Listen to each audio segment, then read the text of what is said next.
Kumusta mga paps? Welcome back to my channel, Battery PH.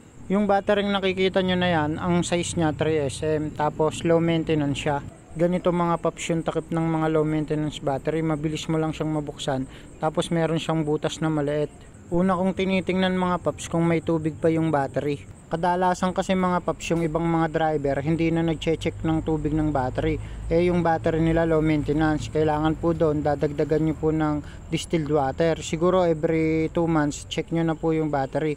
Pero mas maganda kung palagi naman kayong nabiyahe o malalayo biyahe nyo, kailangan po every time na bibiyahe kayo i-check nyo na rin po.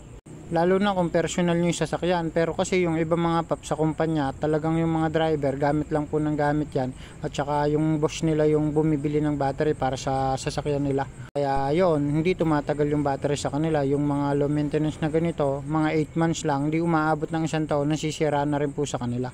Gagamitin ko yung battery tester ko nito, pero actually mga paps, pwede nyo naman gamitin kahit voltmeter lang. Tatap nyo lang sa positive negative ng battery para makita nyo na yung reading ng voltage. Ayan mga paps, 12.3 pa siya mga paps. Ayan. Pero kung minsan kasi mga paps, kahit mataas yung voltage nyan pero yung specific gravity pala ng battery mahina, di rin po kayang paandarin yung sasakyan. Kaya ginagawa ko din, chine-check ko yung specific gravity ng battery. Gumagamit ako ng hydrometer tester. Siya nga pala mga paps, kung magdadagdag kayo ng distilled water hanggang dito mga paps. Yung iba kasi hanggang dito lang, ayan o. Pero mas maganda hanggang dito, para nakalubog yung plaka nya. Hindi naman kailangan masyadong puno. Ito mga paps yung hydrometer tester. Ito yung ginagamit pang sukat ng specific gravity ng battery. Kailangan mga paps pare-parehas yan. Testingin natin, pakita ko sa inyo mga paps. Ito, higupin natin. Ayan, kung mapapansin nyo mga paps, yung hinintuan nya, ito, ayan mga paps, lobat lang po yung isang butas na yan. Kailangan kasi dyan nahinto sa kulay white, pero kapag dito sa kulay pula, lobat lang po yan. Kapag pare-parehas ganyan yung status ng specific gravity nya, yung 6 na butas na yan, pare-pareho ng sukat, mahina lang po yung battery. Possible buo pa yung baterya na to, nalobat lang siya. Tapos mga paps, marami kasing posibleng dahilan kung bakit nalolobat yung battery. Unang-una mga paps, yung alternator, baka po kasi hindi nagcha-charge, kaya po malolobat talaga yung battery. Lalo na kung naka-aircon pa po tayo sa sasakyan natin, mas mabilis pong malobat yung battery. Ang pinakamahirap na mangyari mga paps, tumirik tayo sa daan, bigla na lang pong huminto yung sasakyan natin, na lobat na pala yung battery.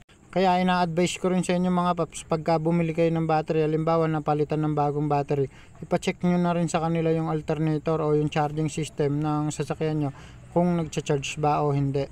Kung gusto nyo naman pong mag-DIY, gusto nyo malaman kung okay ba yung charging system ng sasakyan nyo o yung alternator, gamitan nyo lang po ng voltmeter. May nabibili naman po nyan sa mga motorcycle parts. Itatap nyo lang po yan sa positive tsaka negative ng battery.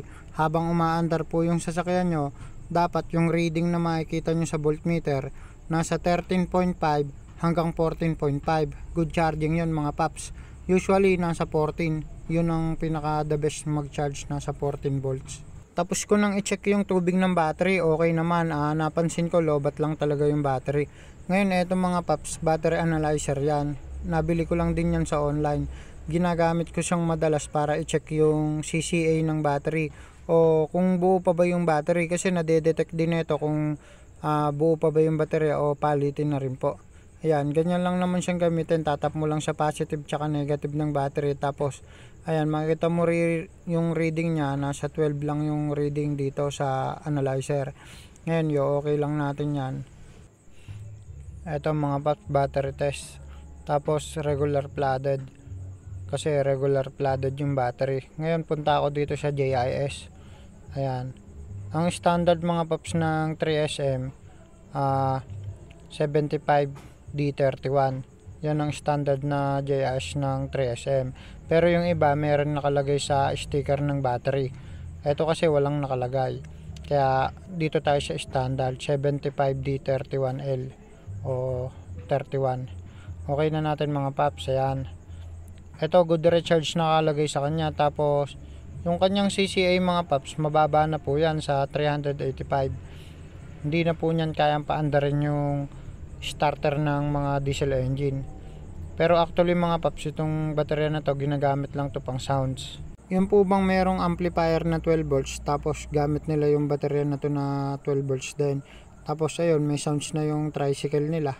Kapag sa pang sounds nyo gagamitin yung battery mga paps, kailangan dyan i-charge mo ng mabuti. Kasi kapag nalobat po ng husto yan, matagal po yung kargahan. Kaya yung iba akala nila mabilis malobat yung battery nila.